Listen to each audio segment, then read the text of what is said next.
नमस्कार, प्रणाम, सत श्री अकाल, आदाब। आप रहें आबाद, खुश रहें, स्वस्थ रहें, मस्त रहें और आनंदित रहें। तो आज हम जो चर्चा कर रहे हैं वो वैसे मैंने एक दो वीडियो डाले हैं ऑटिज़म के ऊपर, और ये बहुत ही एक इंटरेस्टिंग सब्जेक्ट भी है। और ये क्लिप बनाने का मकसद कि हमारे देश के और सभी मनुष्यों को ये पता हो, क्योंकि अगर किसी रोग का अगर पता लग जाता है तो हम उसका निदान ढूंढ सकते हैं, उसका निदान हो सकता है। मेन बात समझने की ये है, क्योंकि बहुत सारी ऐसी बीमारियां हैं जिसके बारे में माता पिता को पता ही नहीं होता है, साइंस में भी पता नहीं होता है, और टेस्ट पे टेस्ट होते रहते हैं। माँ बाप बेचारे हॉस्पिटलों के चक्कर काटते रहते हैं, कहाँ इलाज होगा, कहाँ टेस्ट होगा, कैसे पता लगेगा। तो ये क्लिप बनाने का, वीडियो बनाने का हमारा मकसद कि आप अपने घर में ही रोग के बारे में जान सकते हैं। अगर आपको रोग पता लग गया तो आप ये बात समझ सकते हैं कि इसके लिए ना तो आपको किसी टेस्ट की ज़रूरत है, ना ही किसी हॉस्पिटल में जाने की ज़रूरत है, ना ही कोई दवाइयाँ लेने की ज़रूरत है, और ना ही किसी ऑपरेशन की ज़रूरत है। अब जो समस्या आ गई है, उस समस्या से हमने कैसे इस समस्या का निदान ढूंढना है, ये आगे का विषय है। तो मेन क्या है कि एक तो बीमारी आ गई है, एक बीमारी आए ही ना, हमने इसके लिए प्रयास करना है।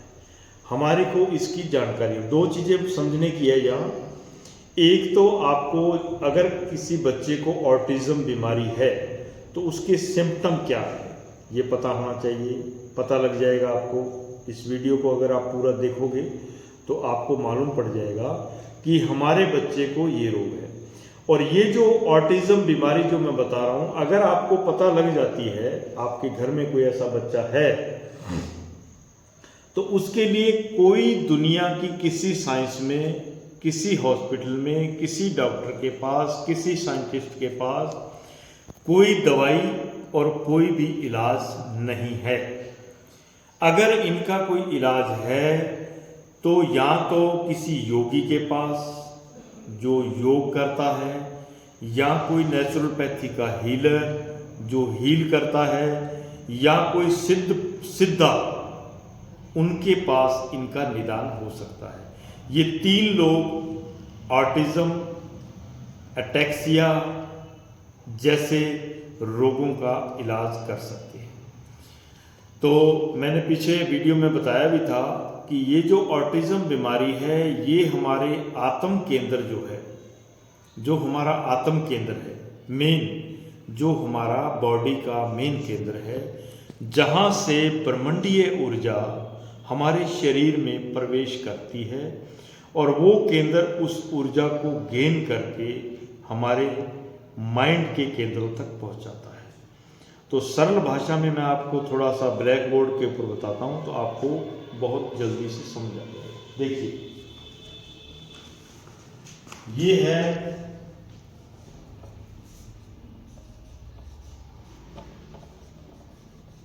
ऑटिज्म, आत्म केंद्र।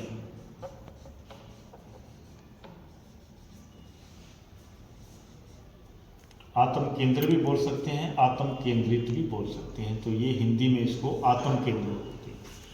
अब इसको समझने के लिए आपको क्या करना है, ये देखिए, दो पार्ट हम तैयार करेंगे। सिंपली समझने के लिए दो पार्ट तैयार करेंगे। एक तो ये हमारा है खेत, ये हमारा है दिमाग। इससे आपको समझ आ जाएगा। ये हमारा खेत है, ये हमारा दिमाग है। अब खेत में क्या होता है कि छोटे छोटे क्यारी होती है,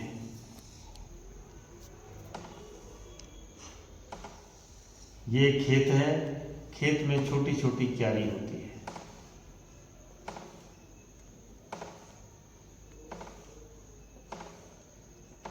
बिल्कुल आसान है समझना। और इन क्यारियों में यहां से नहर से पानी आता है। ये हमारी नहर है मेन, और ये क्यारियां हैं। ये मान लो इसमें हमने गोभी लगाई है, इसमें हमने धनिया लगाया है, इसमें हमने आलू लगाए हैं, इसमें हमने मिर्च लगाई है, इसमें हमने कपास लगाई है, इसमें हमने धान लगाया है, इसमें हमने सरसों लगाई है, इसमें हमने मान लो तारा मीरा लगाया है, कुछ भी लगाया है। ये जैसे ये हमने फसलें बीजी हुई है, और ये हमारी नहर है। अब इस नहर के माध्यम से इन सबको पानी मिलता है, क्योंकि पानी लगेगा, खाद लगेगी, तो ये फसल बढ़ेगी, विकसित होगी। पहला काम ये कि इस नहर से इनको समय समय पर पानी मिलते रहना चाहिए। पहला काम, पानी भी मिलते रहना चाहिए और खाद भी मिलती रहनी चाहिए। और ब्रह्मंडीय जो तरंगे हैं वो तो मिलती है मौसम के हिसाब से। तो ये सब चीज़ें हमने इस खेत में बो रखी है और यहाँ से पानी जाता है। ठीक है। अब क्या है कि इसमें ये फसल तो होगी। अगर हम चाहते हैं कि इनमें से किसी फसल को विकसित करना है, तो इस विकसित करने वाली फसल को हमने विशेष ध्यान, मान लो सरसों का हमने विकास करना है, तो हमें सरसों के इसके ऊपर विशेष ध्यान देना पड़ेगा। जब हम विशेष ध्यान देंगे तो ये पक जाएगी, इसके बीज तैयार हो जाएंगे। इसके बाद हम सरसों की पूरी ही इस खेत में खेती कर सकते हैं, तो सरसों विकसित होगी। बाकी चीज़ों को हम छोड़ सकते हैं, बाकी चीज़ें नॉर्मल हम थोड़ी जगह पर बीज कर भी काम चला सकते हैं। ठीक है। ऐसे ही हमारा ये दिमाग है, ये हमारा दिमाग ऐसे गोलाकार है, तो इसके अंदर अलग अलग छोटे छोटे केंद्र बने हुए हैं। ठीक है ना, छोटे छोटे केंद्र बने हुए हैं। इन केंद्रों से क्या होता है, और ये हमारा नीचे क्या है, ये हमारा मेन आत्म केंद्र है। ये क्या है, आत्म केंद्र।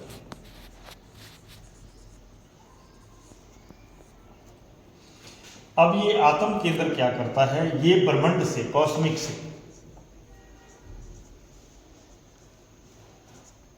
ब्रह्मांड से क्या है, यहाँ ऊर्जा आती है, यहाँ एकत्र होती है, और ये ऊर्जा तैयार होकर के हमारे इस दिमाग के पास पहुँचती है।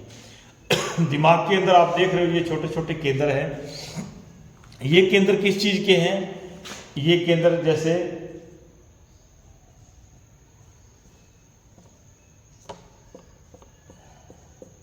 इन केंद्रों में क्या है, बोलना, देखना, सुनना, हंसना, गाना, खाना, ठीक है ना, रोना, नाचना, ठीक है ना, पढ़ना, ध्यान, समाधि, ये सब चीजें हमारे दिमाग में, ये सब कुछ है, ये छोटे छोटे केंद्र है। अब क्या है कि ये जो हमारा आत्म केंद्र है, इन सबको ऊर्जा देता है, तब ये सारे के सारे छोटे केंद्र जो है दिमाग के, ये काम करते हैं। बात समझा दी, बिल्कुल सिंपल है। अब क्या है, अब ऑटिज्म ये बीमारी कैसे होती है, वो कारण मैंने बता दिए कि ये बीमारी गर्भ के अंदर जब बच्चा पढ़ रहा होता है उस समय ही होती है, उस समय हो जाती है।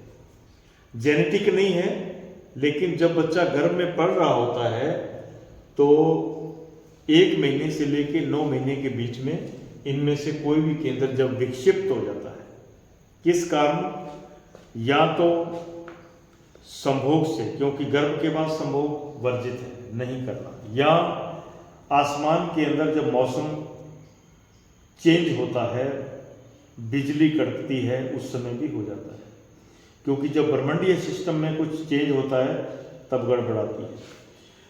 तीसरा कारण मैंने बताया कि जब कोई ग्रहण लगता है, सूर्य ग्रहण, चंद्र ग्रहण लगता है तब, या समुद्र में जब ज्वार भाटा आता है तब। तो ये कुछ प्राकृतिक कारण हैं, प्राकृतिक कारणों से ही गर्भ के अंदर पड़ रहा बच्चा विक्षिप्त हो जाता है। आजकल के जो मॉडर्न कारण हैं वो ये है कि ज़्यादा मोबाइल यूज करना, मोबाइल के अंदर ही फंसे रहना, ज़्यादा चिंता करना, किसी समय माँ को मौसम के हिसाब से बीमारी आ जाना, जैसे बुखार आ गया या कोई ज़्यादा खांसी हो गई, कोई ऐसी बीमारी भी आ जाना, वो भी कारण हो सकते हैं।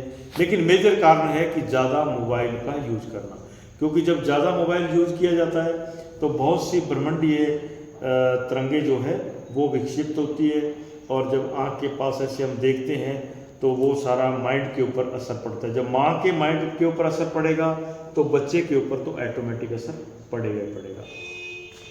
तो इन सब कारणों से ये जो है हमारा माइंड का कोई ना कोई केंद्र जो है वो बिगड़ जाता है। यहाँ से ऊर्जा सबको मिलती है, ये समझने की बात है। जो आत्म केंद्र है ये पूरे दिमाग को ऊर्जा देता है, एनर्जी देता है, पावर देता है, ब्रह्मांडीय पावर्स यहाँ पहुँचती है। लेकिन जब केंद्र ही बिगड़ा हुआ है तो इसमें आत्म केंद्र कुछ नहीं कर सकता। तो उस समय क्या होता है कि जब वो केंद्र बिगड़ा हुआ है और वहां ऊर्जा जा रही है, जो ऊर्जा वहां जाती है वो ऊर्जा फिर बिगड़ती है। वो ऊर्जा क्या होती है, जैसे एक बच्चा मान लो खेल रहा है, अगर उस खेलते हुए बच्चे को हम थोड़ा सा छेड़ेंगे, दूसरे काम के लिए करेंगे तो वो बिगड़ेगा। खेल रहा है तो खेल रहा है, उसको हम जब छेड़ेंगे तो वो बिगड़ेगा। ऐसे ही ऊर्जा उसके पास जाती है और जब ऊर्जा उस केंद्र में प्रवेश करती है तो वहाँ वो विक्षिप्त है, बिगड़ा हुआ है, तो फिर वो बिगड़ा हुआ केंद्र बिगड़ी हुई हरकतें करता है। तो ऐसे ही ऑटिज्म के बच्चे होते हैं, वो किसी एक क्रिया को रेगुलर दोहराते रहते, हाथ मार रहे हैं, ऐसे मार रहे तो मार रहे, पैर मार रहे तो पैर मार रहे, बोल रहे हैं तो बोल रहे हैं, अचानक उठ के चलते हैं तो चल पड़ते हैं, मतलब बहुत सी ऐसी क्रियाएं करते हैं। अचानक चल पड़ना, अचानक बोलने लग जाना, अचानक रोने लग जाना, अचानक कूदने लग जाना, अचानक किसी चीज़ को खींचने लग जाना, या गुस्से में आकर के किसी चीज़ को किसी के मार देना। तो ये सब क्रियाएं उस समय होती है। तो मेन समझने का कि हमारा जो आत्म केंद्र है वो सबको ऊर्जा देता है, उसमें कोई बिगाड़ नहीं होता है। और जब हमारा मेन जो है कि जो हमारा माइंड का केंद्र है उसके बिगड़ने से ये प्रॉब्लम आती है। अब इसमें मेन जो मैं आपको समझाना चाहता हूँ, बताना चाहता हूँ, वो ये कि हम भी, जैसे मैंने बताया था कि इसमें से कोई भी फसल, सरसों की फसल को हम विकसित कर सकते हैं, ऐसे ही हम दिमाग के किसी जो केंद्र है उस किसी भी केंद्र को विकसित आप कर सकते हो। विकसित करने का एज होता है, जैसे आप मान लो, वैसे तो जन्म से ही बच्चे को अगर सही रखा जाए, क्योंकि हमारा जो मन शरीर है वो 11 वर्ष तक विकसित होता है, 11 वर्ष की आयु तक वो विकसित हो जाता है। तो 11 वर्ष तक अगर हमें सही, बच्चे को सही समझ दी जाए, सही किसी एक केंद्र के प्रति ज्ञान दिया जाए। मान लो बच्चे को हमने नाचना सिखाना है, डांसर बनाना है, तो आप बच्चे को 11 वर्ष तक उसके आसपास डांस का माहौल क्रिएट कीजिए। अगर आपने उसको गायक कलाकार बनाना है तो उसके आसपास गायक कलाकार जैसा माहौल क्रिएट कीजिए। अगर आपने उसको इनमें कुछ भी बोलने का, मान लो लीडर बनाना है तो उसके पास ऐसे बोलने के वातावरण को क्रिएट कीजिए 11 वर्ष से पहले पहले, सही मायने में तो। और उसके बाद 11 से लेके 14 वर्ष तक भी आप ये कर सकते हैं। मतलब शुरू से ही अगर आप प्रयास करें तो आपका बच्चा अच्छा लीडर बन सकता है, अच्छा साइंटिस्ट बन सकता है, कुछ किसी भी केंद्र को विकसित कर सकते हो आप। वो अच्छा योगी भी बन सकता है, अच्छा ब्रह्मांड का जानकार भी बन सकता है, अच्छा पायलट भी बन सकता है, कुछ भी बन सकता है। मतलब कहने का भाव जो भी आप अपने बच्चे को बनाना चाहते हो तो वो बना सकते हो। उसके आसपास 11 से लेके 14 वर्ष की आयु तक ऐसा वातावरण क्रिएट कीजिए। तो आत्म केंद्र से हम इन दो चीज़ों का, इन चीज़ों का विकास भी कर सकते हैं। और ये जब बिगड़ता है तो इनमें से आत्म केंद्र कभी नहीं बिगड़ता है, ये तो ब्रह्मंडीय केंद्र है। क्योंकि बच्चा देखो ना, बच्चा चाहे उसको ऑटिज्म हो, चाहे अटैक्सिया हो, या कोई भी ऐसे रोग हो, तो बच्चे के शरीर के अंदर कोई ज़्यादा फॉल्ट नहीं होते, शरीर तकरीबन विकसित हो रहा होता है। इसका मतलब आत्म केंद्र तो उसका काम कर रहा है, वो तो सही है। लेकिन दिमाग से जो हमारा उसका जो कोई केंद्र है वो विक्षिप्त है। इसलिए अब दूसरी बात रही, जो मेन बात मैं बताना चाहता हूँ, जिसके लिए ये क्लिप तैयार किया है, वो ये है कि ऐसे अगर कोई ऐसे सिम्टम वाला कोई बच्चा आपके पास आसपास है तो उसके लिए उस बच्चे को कोई भी माइंड संबंधी दवाई देने की जरूरत नहीं है। क्योंकि माइंड संबंधी जो भी दवाई आप दोगे तो वो बच्चा उन दवाइयों से चलने फिरने में असमर्थ हो सकता है, उसका शारीरिक विकास रुक सकता है, उसके शरीर के बहुत सारे हिस्से डैमेज हो सकते हैं। तो डॉक्टरों से मैं निवेदन करूंगा कि ऑटिज्म के किसी बच्चे को कोई दवाई ना दी जाए, अटैक्सिया के किसी बच्चे को कोई दवाई ना दी जाए, ना दवाई दी जाए, ना उसका कोई टेस्ट कराने की ज़रूरत है, और ना ही ऑपरेट किया जाए। और मैंने देखा है, मेरे पास आज तक जितने बच्चे आए हैं, मैंने देखा कि ऑटिज्म के बच्चों को जो नशे की, नींद की ये जो दवाइयाँ दी जा रही है, उनसे कुछ बच्चे चलने फिरने में भी लाचार हो जाते हैं।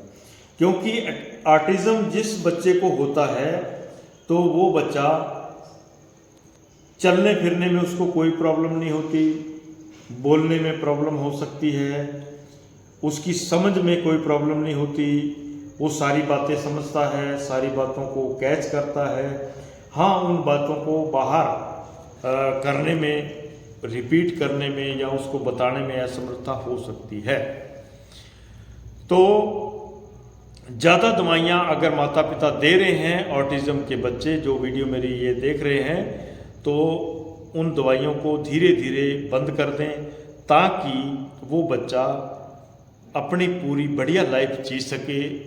और दवाइयों के कारण, क्योंकि दवाइयाँ पहले नीचे के टांगों के हिस्से को डेड करती है, उसके बाद हमारे कूल्हे तक अटैक करती है, उसके बाद जैसे जैसे वो दवाइयों का असर हार्ट तक पहुंचता है तो हार्ट के पास आने के बाद हार्ट अटैक होने से बच्चों की मौत भी हो सकती है।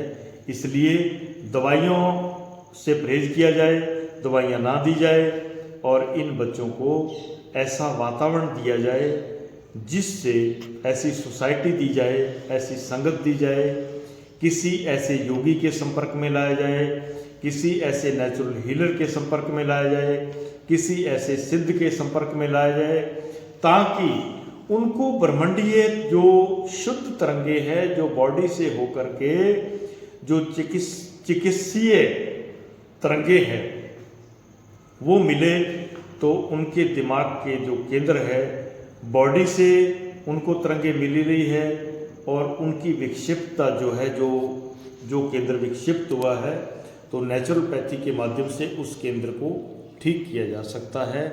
वो दवाइयों से नहीं ठीक होने वाला, ऑपरेशन से ठीक नहीं होने वाला, वो किसी ऐसी चीज़ों से ठीक होने वाला नहीं है।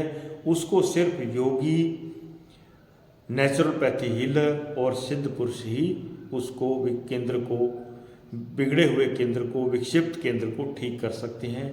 उनके पास ही ठीक करने की आत्मिक विधि होती है और वो अपने विकसित आत्मिक केंद्र से बिगड़े हुए दिमाग के केंद्र को ठीक कर सकते हैं।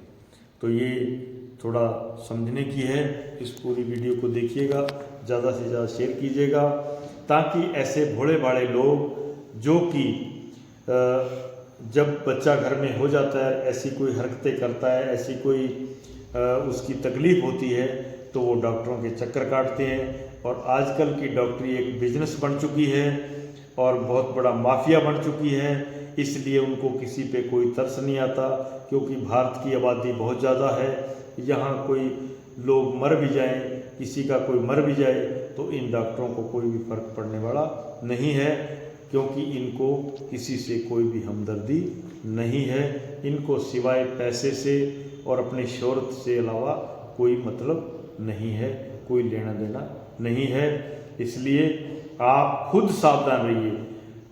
हमने जो क्लिप तैयार किया है, ये वीडियो बनाया है इसलिए कि आप खुद ही अवेयर हो जाइए, खुद ही समझ जाइए, ताकि आपको इन डॉक्टरों का, इन हॉस्पिटलों का, खास करके ये एलोपैथी वालों का चक्कर ना काटना पड़े और आप अपना जो मेहनत का, खून पसीने के कमाई का जो पैसा है, उसको आप अपने जो दूसरे बच्चे हैं, क्योंकि ये ऑटिज़म बीमारी जो है ये कोई जेनेटिक नहीं है। आप दूसरा बच्चा पैदा करके उस बच्चे का विकास कर सकते हैं, उसको पढ़ा सकते हैं, लिखा सकते हैं, उसको बहुत बड़ा अच्छा बना सकते हैं। उसके किसी केंद्र को विकसित करके आप उसको बहुत अच्छा बुद्ध पुरुष भी बना सकते हैं।